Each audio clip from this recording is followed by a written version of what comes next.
사랑합니다. 자녀들은 반드시 하나님을 섬기듯 부모님을 섬겨야 합니다. 성도는 하나님 앞에 불순종하면 안 되지요. 마찬가지입니다. 자녀는 부모에게 불순종하면 안 되는 겁니다. 비록 내 생각과 좀 다르더라도 자녀들이 부모에게 순종하면 하나님은 약속하셨어요. 잘 되고 땅에서 장수하게 하마. 우리 일상교회 교우들의 모든 가정에는 하나님의 이 약속이 성취되는 복이 있기를 간절히 바랍니다. 오늘 설교를 시작하면서 한 가지 여쭐 텐데 한번 소리 내서 혹은 마음으로 대답해 보십시오. 직장에서 아랫사람은 상사에게 겸손해야 합니까? 소리를 내서 대답하죠. 아랫사람은 상사에게 겸손해야 합니까? 그렇지요? 그럼 반대로 직장에서 상사는 아랫사람에게 겸손해야 합니까? 그렇게 꼭 생각은 안 해봤지만 왠지 그런 것 같죠? 그러니까 겸손은 위아래의 문제가 아닌 거예요. 직급의 문제가 아닌 거예요. 겸손은 태도의 문제예요. 직급이 문제가 아니고 위아래, 나이 문제가 아니고 겸손은 하나님과 사람을 대하는 반듯한 태도예요. 이 태도에 대해서 바울은 데살로니가 교회에 이렇게 편지해 줬습니다. 삼가 누가 누구에게든지, 부정대명사죠. 정해지지 않았습니다. 그가 누구든지, 그가 누구에게든지 악으로 악을 갚지 말게 하고 서로 대하든 모든 사람을 대하든 모든 상황에 모든 사람을 대할 때 항상 그게 어떤 때든지 모든 사람을 항상 선을 따라야 한다. 이 원리로 이제 부모가 자녀에게 어떻게 대해야 하는지, 또 다음 시간에 일터에서 상전과 아랫사람이 서로를 어떻게 대해야 하는지 이 원리를 가지고 볼 겁니다. 그런데 이 원리를 잘 따르지 않았던 한 아비가 있어요. 이것 때문에 그 집안이 완전히 풍비박산난 가정이 있습니다. 그래서 사도 바울은 오늘 아비들아 라고 하며 명령합니다. 여러분 이상하지 않으세요? 제가 설교 시작하면서 지난주에 드린 말씀을 떠올려 드렸잖아요.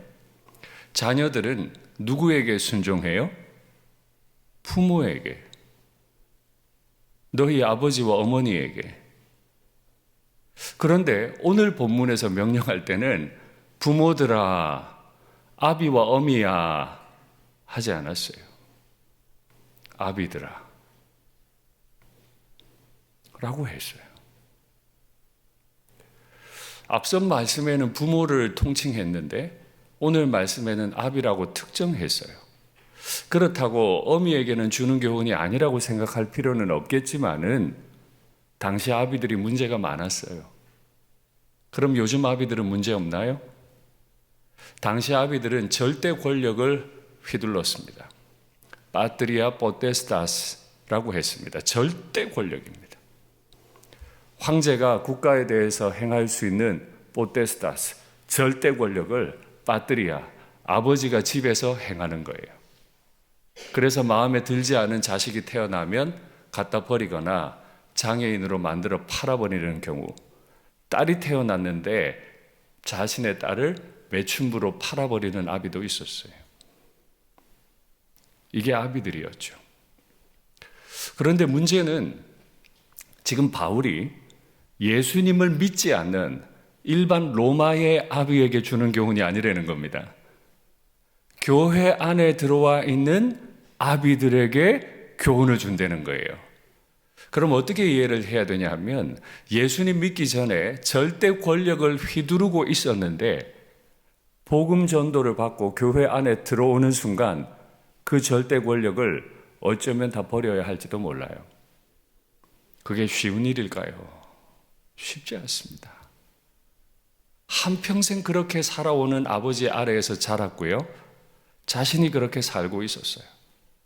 예수님을 믿었다는 이유로 이 절대 권력을 포기해야 하니 쉽지 않아요. 그래서 아비가 성령 충만하지 않으면 자신이 가지고 있던 그 권력을 놓지 않기 때문에 자녀들이 하나님을 볼 수가 없게 돼요. 아비가 교회는 다니는데 성령 충만한 아비가 안 되면 아이들이 하나님을 볼 수가 없어요. 어중간한 아비면 아이들도 신앙이 어중간해져요. 신앙이 뒤틀려 버려요. 아비에게 순종해야 되잖아요. 하나님께 순종하듯 순종해야 되는데 아비가 성령 충만하지 않으면 자녀도 그대로 순종하기 때문에 성령 충만하지 않아요. 완벽하게 하나님의 사람이 못 되든지 되더라도 이상한 모습의 자녀가 되고 말아요. 그래서 오늘 말씀을 듣는 부모님들께 묻겠습니다. 자녀를 위해 최선을 다했느냐가 아니에요. 자녀 교육비를 잘 전해주었느냐를 묻는 게 아니에요. 그건 전혀 다른 문제고요. 성령 충만한 아비들이십니까? 성령 충만한 어머니이십니까? 내 손에 있던 절대 권력을 포기할 만큼 성령께서 지금 나를 압도하시는 아버지, 어머니입니까? 그렇지 않고는 가정에서 자녀들을 하나님의 자녀로 길러낼 수 없습니다. 가정교육 완전히 망한 가정이 있다 그랬죠? 오늘 그 가정을 예로 많이 들 텐데 한번 보죠. 이 소년들의 죄가 여호와 앞에 심히 크면 그들이 여호와의 제사를 멸시함이었더라. 자기 아버지의 직업은 제사장. 자기 아버지의 직무는 제사를 드리는 것. 그런데 그 아들은 아버지의 직급, 아버지의 직무 다 무시합니다. 엘리가 매우 늙었더니 그의 아들들이 온 이스라엘에게 행한 모든 일과 회막문에서 수종드는 여인들과 동침하였음을 듣고, 이스라엘 율법에 따르면 수종드는 여인은 나시린입니다. 그의 평생을 주님 앞에 드린 이스라엘에 정말 몇 안 되는 순결한 여인이에요. 제사장의 아들로서 그도 제사장입니다. 제사장의 권위를 가지고 하나님 앞에 자신을 나시린으로 올려드린 그 여인을 꿰어냈든 겁박을 했든 그 여인과 동침하는 죄를 지었습니다. 누가요? 제사장의 두 아들들이요. 왜요? 아빠가 나이가 매우 많아요. 후에 이 말을 다시 풀겠습니다마는 아비가 가르칠 능력이 없었어요.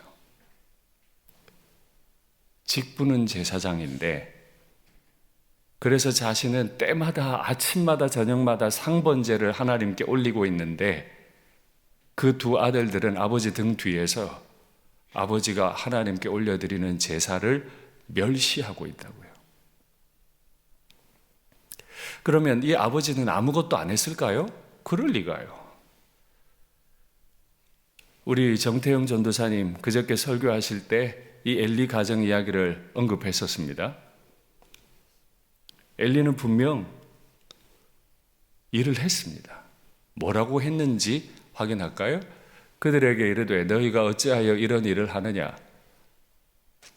분명 언급하고 있습니다. 내가 너희의 악행을 이 모든 백성에게서 다 듣고 있다. 이미 소문 다 났다는 거예요. 제사장의 아들들이 나시린 여인을 동침했대. 내 아들들아 그리 하지 말아라. 하지 말라고 교훈했습니다. 내게 들리는 소문이 안 좋다. 참 난 부끄러운 일이다 이러지 마라. 너희가 여호와의 백성으로 범죄하게 하는구나. 제사장이 범죄한 걸 씻어야 될 사람인데 오히려 백성들로 범죄하게 하면 어떡하니? 말 안 한 게 아니에요. 했어요. 사람이 사람에게 범죄하면 하나님이 심판하시려니와 만일 사람이 여호와께 범죄하면 누가 그를 위하여 강구하겠느냐? 무서운 말까지 했습니다. 하되 그들이 자기 아버지의 말을 듣지 아니하였으니, 아버지가 아버지의 역할을 안 한 게 아닌데 결과는 자식이 듣지 않았어요. 이는 여호와께서 그들을 죽이기로 뜻하셨습니다. 그러면 하나님이 엘리의 가문을 너무 싫어해서 그냥 죽여버리려고 두 아들들의 마음을 완고하게 만들었기 때문에 아비 엘리의 교훈이 홈리와 비느하스의 귀에 들리지 않게 된 겁니까? 아닙니다. 이 악행이 너무 오래되도록 방치했어요. 나이가 매우 많아 늙기까지 방치했어요. 그러다 마지막에 못 견디겠으니까 그러지 마라. 그러지 마라. 다 늙어 빠진 아버지, 그분의 말을 들을 이유가 없는 거예요. 그러니 우리는 두려워해야 돼요. 때가 있다. 때가 있다. 자녀들이 하나님께 순종하듯 부모에게 순종하는 걸 배우지 못하면 부모가 나중에 가르쳐도 머리가 커져서 듣질 않습니다. 인생 돌아도 많이 돌 겁니다. 아파도 너무 많이 아플 겁니다. 그러니 아무 근거 없는 낙관에 빠지면 안 돼요. 부모가 책임지는 건 어느 선까지입니까? 무한 책임입니까? 어때요? 자녀들 위해 평생 헌신했으면 연세 드시면 뭐 아이들한테 내 몸도 좀 맡길 수 있고 내 좀 아프면 아이들이 나 돌봐줘야 되는 거 당연한 거 아니에요? 근데 제가 어른들 만나보면 아무도 그렇게 생각 안 하시던데 평생 다 안 해주고도 내가 나이 많이 들었을 때 내 새끼들한테 부담 줄까 봐 그거 걱정하시던데 아유 이 정도 버셨으면 이제 좀 드시고 여행도 가세요. 안 가요. 그거 아껴서 누구 줘야 되니까? 새끼 줘야 되니까. 돈은 그렇게까지 주겠는데 왜 자녀들의 영적인 문제에 대해서는 무한 책임을 지지 않느냐 말이에요. 왜 하나님이 내 두 아들들을 죽이기로 작정하시기까지 아빠 엄마 뭐 했냐는 거예요. 그런데 속 뒤집어지는 일이 하나 벌어집니다. 엘리의 가문이 제사장 가문인데 동료 제사장 가문에 좋은 일이 하나 생겼어요. 비록 그 동료 제사장은 나이가 한참 후배이긴 하지만 좋은 일이 하나 생겼어요. 그 좋은 일이 뭔지 볼까요? 아이 사무엘이 점점 자라매 여호와와 사람들에게 은총을 더욱 받더라. 속 뒤집어집니다. 그죠? 나도 제사장이고 엘가나도 제사장인데 내 집 새끼들은 내가 예배 인도하고 있으면 뒤에 앉아서 예배를 멸시하고 있는데 엘가나의 아들이 얼마나 존귀한지 뒤늦게 태어난 이 아들이 성령 충만한 거예요. 우리 솔직히 얘기할까요? 질투 나겠습니까? 안 나겠습니까? 아유 솔직해요. 속 뒤집어져요? 안 뒤집어져요? 안 뒤집어진 부모 아니죠? 그 정도로 자녀를 사랑하지 않으면 부모 아니죠? 내 새끼는 이런데 저 집 애는 왜 저렇게 형통하냐? 이거 누구 때문입니까? 홈리와 비느하스 때문이라고 말할 수 있습니까? 아니요. 하나님은 부모에게 영적 권위를 주셨어요. 빨리 깨달아야 돼요.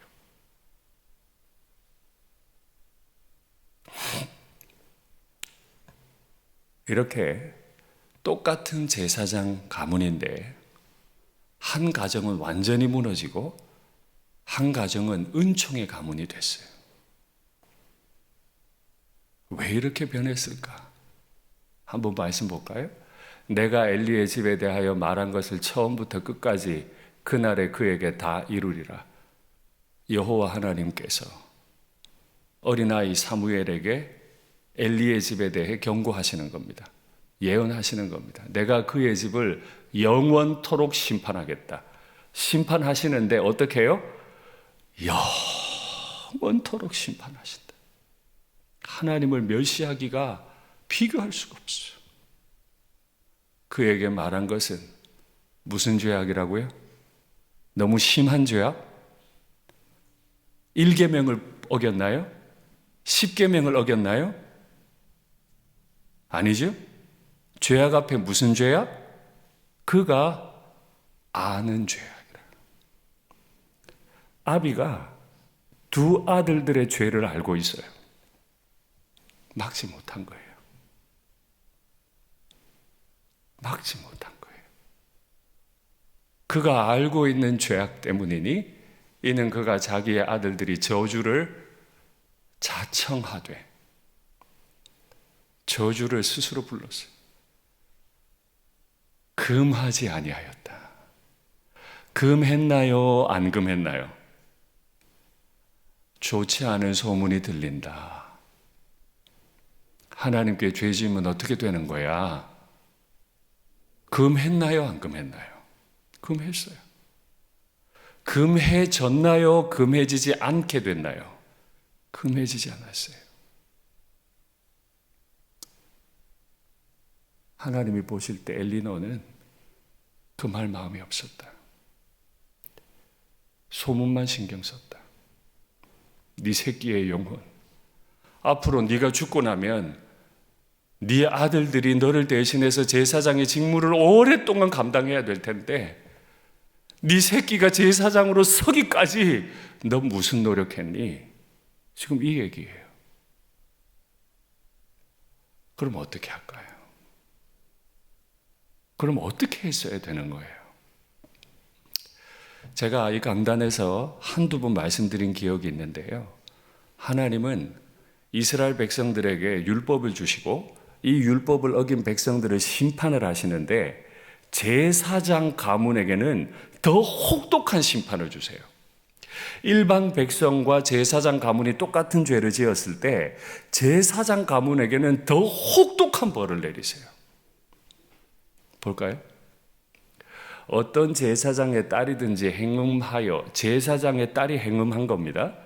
자신을 속되게 하면 그의 아버지를 속되게 함이니 자식이 잘못하면 아버지를 속되게 함이니 어떻게 하라고요? 불살라버려라. 일반 백성들은 돌로 쳐 죽여요. 시신이라도 남죠. 제사장의 가문이 똑같은 죄를 지으면 불로 다 태워서 흔적도 없애버려요. 딸의 문제가 아니고 아들의 문제 볼까요? 아론의 두 아들 나답과 아비후가 하나님 앞에 잘못된 불을 올렸습니다. 모세가 아론에게 이르되 이는 여호와의 말씀이다. 이르시기를 나는 나를 가까이 하는 자 중에서 나는 나를 가까이 하는 자, 제사장이죠. 가까이 하는 자 중에서 내 거룩함을 나타내겠고 온 백성 앞에서 내 영광을 나타내리라 하셨느니라. 아론이 잠잠하니. 성경에 아론의 네 아들이 이름이 나오는데 장남과 차남, 첫째와 둘째가 하나님 앞에 다른 불을 들이다가 그 불이 첫째, 둘째를 다 태워버렸어요. 슬프잖아요. 이것만큼 슬픈 날이 어디 있어요? 그런데 하나님이 아론에게 명령하세요. 너는 슬퍼해서도 안 돼요. 너는 슬퍼해서도 안 돼. 슬퍼할 자격도 없어. 네 새끼 못 가르친 죄인이 슬퍼해? 슬퍼하지도 마. 아론은 잠잠해야 했어요. 이것이 부모입니다. 이것이 부모예요. 이것이 부모예요. 부모 될 준비가 다 되셨습니까?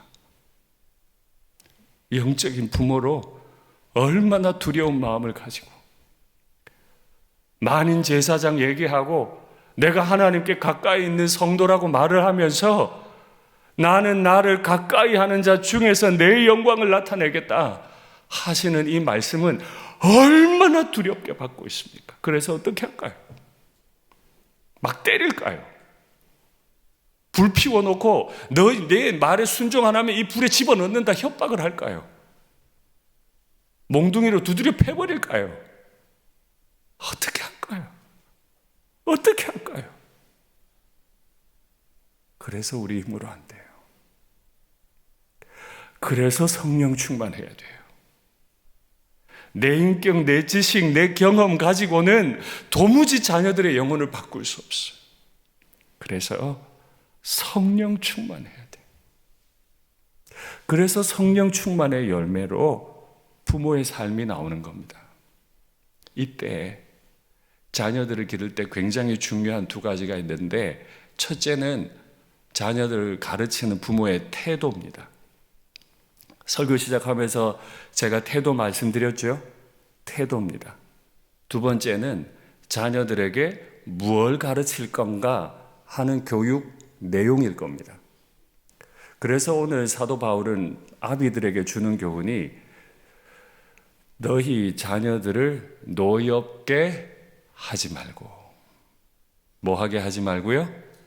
노엽게 하지 말고 불 피워놓고 너 순종을 하면 여기 불에 집어넣어 버린다 이런 거 안 된다는 거예요. 몽둥이로 두드려 팬다고 될 일이 아니라는 거예요. 아빠 엄마가 성령 충만하면 자녀들을 가르치는데 노엽게 가르치지 않아요. 여기 노엽게 하다라는 헬라어 단어가 굉장히 재밌는 단어인데요. 헬라어로 파로기조라고 하는 단어입니다. 파로기조. 파라라는 단어와 오르기조라는 두 단어가 붙은 말인데요. 파라는 옆에라는 뜻이고 오르기조는 혼란스럽게 하다, 떨리게 하다, 책망하다 이런 말입니다. 그러니까 자녀를 노엽게 한다는 말의 뜻은 뭐냐면 옆에서 막 뭐라고 하는 거예요. 연상되는 거 있지 않으세요? 이거 하면 안 돼. 남편이 퇴근하고 왔는데 아내 보기에 남편이 영 마음에 안 들어. 식탁에 딱 앉아서 같이 밥을 도란도란 먹으면서 얘기하면 좋을 거를 식탁에 앞에 앉지도 않아. 남편 밥상은 차려주는데 저기 주방에 가 있어. 저기 가 있으면서 옆에서 막 떠들어요. 막 뭐라 그래. 이런 상황입니다. 밥 먹으라고 밥그릇은 갖다 주는데요. 식탁에 탁탁 놓는 거 있죠, 왜? 잔소리 하는 겁니다. 진짜로 이 무거운 진리의 하나님 말씀을 두려운 마음으로 잘 놔야 될 텐데 툭툭 던져. 교회 좀 가라고. 부끄러워 죽겠다. 아빠가 목사인데 부끄러워 죽겠어. 소문이 장난이 아니야. 뭐 이런 식으로 가르친다는 거죠. 잔소리하듯 하나님을 가르쳐요. 그러니 아이들이 하나님을 못 느껴요. 짜증나는 거예요. 아빠가 돈 줄 때는 아빠 밑에 있지만은 독립하는 거예요. 집만 독립하는 게 아니고 신앙도 독립해버려요. 부모님들이 이 아이들이 자취한다고 나가면 독립한다고 나가면 교회 제대로 다닐까?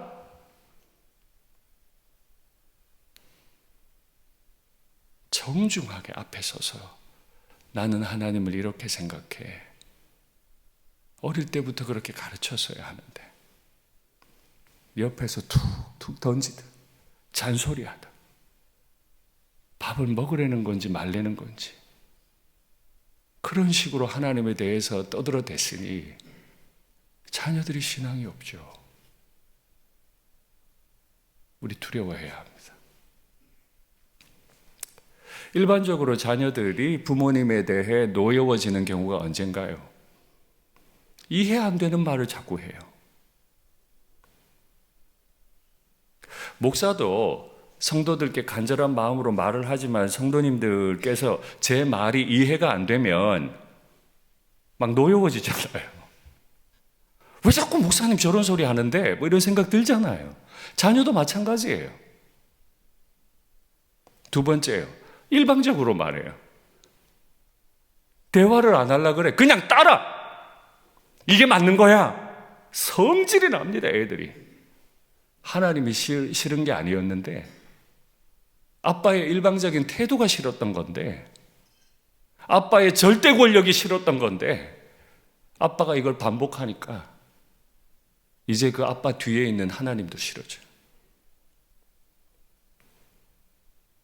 하나님도 싫어져 버려요. 일방적일 뿐만 아니라 폭력적이에요. 너무 심각한 상황까지 간 거죠. 그래서 사도 바울은 예수님을 믿는 아비들에게 특정해서 너희 자녀를 옆에서 잔소리하듯 뭐라고 하지 마라. 노엽게 하지 마라. 라고 가르칩니다. 두 번째, 이제 태도는 했고 내용에 관한 것입니다.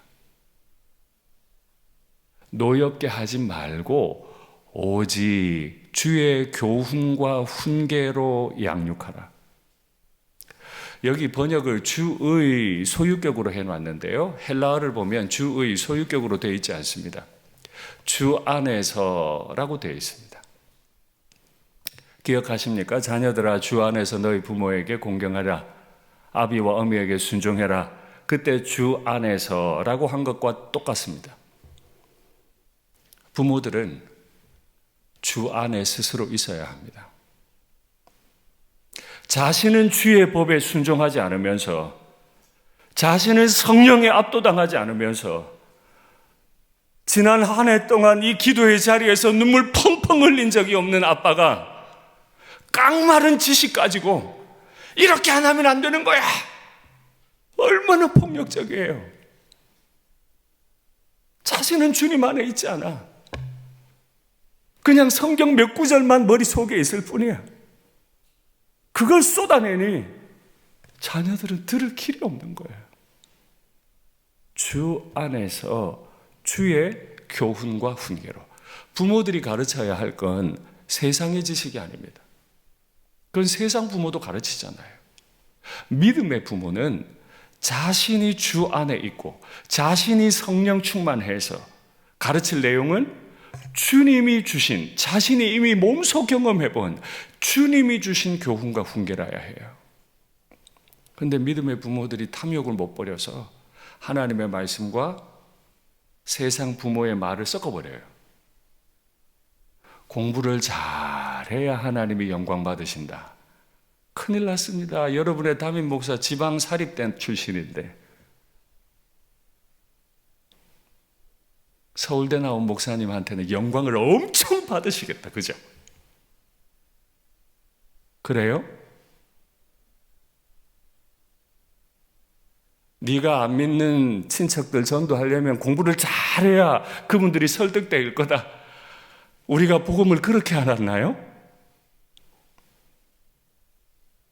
성경에도 없는 걸 갖다 집어넣어 가지고 가르치니까 자녀들의 눈에 부모는, 믿음의 부모라는 인생들은 너무 탐욕스러운 거예요.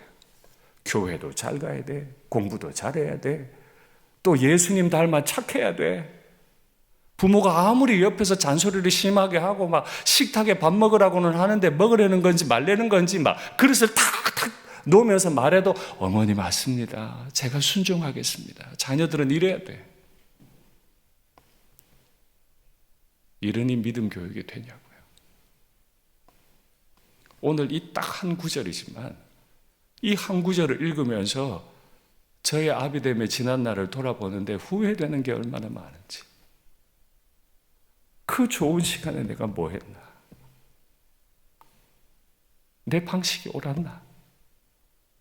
얼마나 아픈지요. 양육하라라고 했습니다. 아비가 먼저 주 안에 있고 주 안에 있는 아비가 자신이 성령 충만한 채로 받은 교훈과 훈계를 가지고 자녀를 양육하는 거예요. 노엽게 하지 말고 양육하라. 그러니까 노엽게 한다 하는 말과 양육한다 하는 말은 반대다, 그죠? 노엽게는 하지 말고 양육은 해야 되니까.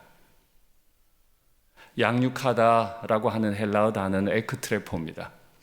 에크는 밖으로라는 뜻이고 트레포는 어미가 자녀에게 밥을 먹이는 행동을 말합니다. 그러니까 하나하나 입에 떠넣어줘서 점점 둥지 밖으로 나올 수 있도록 자라게 하는 상황을 말하는 거예요. 집어 던지면 안 되는 거죠. 그러니까 알아서 좀 먹으라고 이런 거 안 된다는 거예요. 하나 정성 들여서 잘 지은 밥을 가지고 아이들의 입에 하나 넣어줘서 아이들이 예쁘게 잘 자라서 어미라고 하는 둥지 밖으로 나올 수 있도록. 근데 우리는 이 과정의 수고를 안 해요. 반찬통 집어 던지듯이. 교회 좀 가라고. 왜 수련회 안 가냐고. 이렇게만 하니 자녀들이 하나님을 괴물처럼 여겨요. 너무 싫어.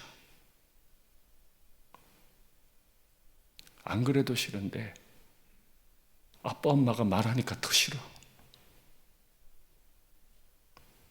그 시간이 엘리가 나이가 들어 매우 많이 나이가 많아지는 때가 될 때까지 반복이 되니까 더 이상 아들들은 아비의 말을 들을 마음이 없습니다. 그래서 어떻게 됐을까요? 왜 이렇게 됐을까요? 성경은 하나도 놓치지 않고 엘리에 대해서 고발합니다. 확인할까요?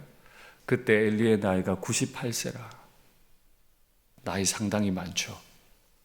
의료기구도 없었는데, 병원도 없었는데 어떻게 이렇게 오래 살았을까요? 요즘도 98세면 쉽지 않은 나이인데 그의 눈이 어두워서 보지 못한다. 영적인 눈을 함께 의미하죠. 다 가려져 버렸어요.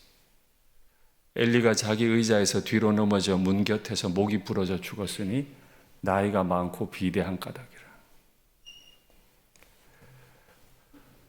단지 살쪘다는 얘기가 아니고 자기 몸은 배불리면서 자기 자녀들 영혼을 굶주리게 했다는 거예요. 자기는 교회에서 직분 다 받으면서 자녀들의 영혼에 하나하나 정성스럽게 하나님의 말씀을 아주 인격적으로 자녀들이 노여워하지 않는 방식으로 하나하나 잘 넣어주지 않아서 그냥 편하게만 해서 교회 좀 가라고 이렇게만 해서 비대해져 버렸어요. 그래서 어떻게 됐을까요? 아버지가 목 부러 죽은 건 큰일이 아니에요. 진짜 큰일 난 게 있어요. 엘리가 자식 교육 잘못시키는 바람에, 엘리가 제사장의 역할을 잘못하는 바람에 진짜 큰 일이 하나 났는데, 보죠. 엘리의 며느리가 아이를 낳다가 이렇게 말하며 죽습니다. 영광이 이스라엘에서 떠났다. 어디서 떠났다고요? 이스라엘에서. 하나님의 백성 이스라엘에게서 하나님의 영광이 떠나버렸어요. 아이 이름을 이카봇이라 하였으니 하나님의 카보드, 영광이 없어져 버렸어요.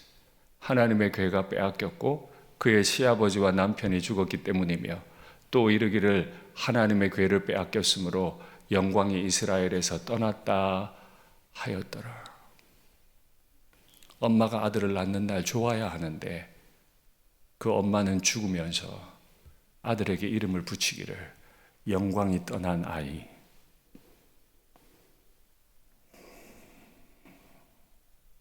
교회 안전합니까? 우리 일산교회는 안전합니까? 얼마든 이 갑옷 할 수 있습니다. 교회라고 이름 붙였다고 영광에 충만한 게 아니고, 아빠가 담임 목사라고 그 집안에 하나님의 영광이 충만한 게 아니고, 하나님의 영광에 압도되는 아빠 엄마가 있어야죠. 엘리에게 정말 질투가 나게 하는 한 가정이 있었죠. 엘가나 제사장의 집이었죠. 그의 집은 아빠는 엄마에게 참 따뜻했어요. 그리고 엄마는 늘 이렇게 행동했죠. 한나가 마음이 괴로워서 여호와께 기도하고 통곡하며, 아들이 없어서 제사장 가문에 시집 왔는데 제사장이 될 아들을 못 낳아줘서 너무 멸시를 당해서 기도하고 통곡했어요. 얼마나 마음이 아팠을까요? 나는 마음이 슬픈 여자라 포도주나 독주를 마신 것이 아니요 여호와 앞에 내 심정을 통한 것뿐이오니. 당시 제사장 엘리가 엘가나의 부인 한나를 보며 한 말이죠. 대낮부터 낮술했냐? 눈이 어두우니까 기도하는 것도 못 알아봐요. 당신의 요정을 악한 여자로 여기지 마십시오. 내가 지금까지 말한 것은 나의 원통함과 격분됨이 많기 때문입니다. 맞아요. 엄마가 통곡할 일이 없으면 좋겠지요. 엄마가 주님 앞에 나와서 저렇게 마음 아프게 원통하게 기도할 일이 없으면 좋겠죠. 그러나 우리는 분명히 믿습니다. 눈물로 가진 아들, 눈물로 기른 아들, 이 아들은 장차 사무엘이 돼서 다윗 왕국을 예비하는 주의 종으로 자랍니다. 성령 충만하십니까? 어떤 상황이 와도 심지어 주의 종이 너 나술했니? 라고 날 오해하더라도 그 자리에 엎어져서 통곡하며 기도하실 수 있겠습니까? 그게 성령 충만한 부모죠. 이렇게 통곡하며 아들을 받았던 엄마가 할 수 있는 유일한 한 가지, 이건 성령 충만하지 않으면 할 수 없어. 진짜로 하나님 앞에 통곡하며 기도해 본 엄마만 할 수 있는 행동을 한나가 합니다. 볼까요? 그의 남편에게 이르되, 엘가나죠? 아이를 젖대거든. 아직 애기인 거예요. 아직 엄마 품에 안겨 젖을 먹고 있는 애기예요. 젖을 떼거든 내가 그를 데리고 가서 여호와 앞에 뵙게 하고 거기에 영원히 있게 하리이다. 힘들게 무시를 당하며 통곡하며 기도해서 받은 아들인데 그 몇 년 안 키우고는 엘리가 있는 그곳으로 제가 보내겠습니다. 내 새끼 아닙니다. 하나님의 아들입니다. 이 아이는 제사장으로 자라야 하는데 내 품에 데리고 있으면 뭐 하겠습니까? 성막으로 보내겠습니다. 저 떼자마자 그 아기일 때 보내서 어려서부터 이 아이가 주님 앞에 구별된 아이로 자라게 하겠습니다. 이건 통곡하며 기도해보지 않은 엄마는 할 수 없는 행동이에요. 통곡하며 기도해보지 않은 아빠는 이거 못합니다. 쉬고 있으려고 하지. 근데 결핍이 있어서 주님 앞에 가서 통곡하며 기도하다 하나님 만나고 하나님이 그의 기도를 들으셔서, 그래서 이름이 사무엘, 하나님이 들으셨다 아닙니까? 하나님이 들으신 간증이 있는 이 엄마는 아빠에게 제안해요. 젖만 떼면 바로 떼 보내겠습니다. 아비가 대답합니다. 당신 좋은 대로 하십시오. 나도 아들 보고 싶지만은 당신의 뜻이 그러하면 난 기꺼이 내놓겠습니다. 이 아이가 하나님의 음성을 듣고 왕 다윗에게 기름을 붓고 다윗의 왕국을 세웁니다. 말씀을 맺겠습니다. 하나님 안에 계십니까? 주님 안에 계신 부모님이십니까? 최근 통곡하며 기도한 일이 언제십니까? 내 새끼들 신앙 때문에 통곡하며 기도한 일이 언제십니까? 눈물이 메말라버린 아비 영미가 된 죄, 그거 좋지 않아 말을 할 줄은 알지만 멈출 수 없는 무능력, 이거 다 주님 앞에 고백하고, 주님 이제라도 내가 통곡하며 기도합니다. 내 새끼 살려주십시오. 내 새끼 살려주십시오. 내 새끼 살려주십시오. 나는 부족하니 성령으로 날 충만케 하옵소서. 기도하는 거룩한 부모님들 되시기를, 성령 충만한 부모님 되시기를 간절히 바랍니다.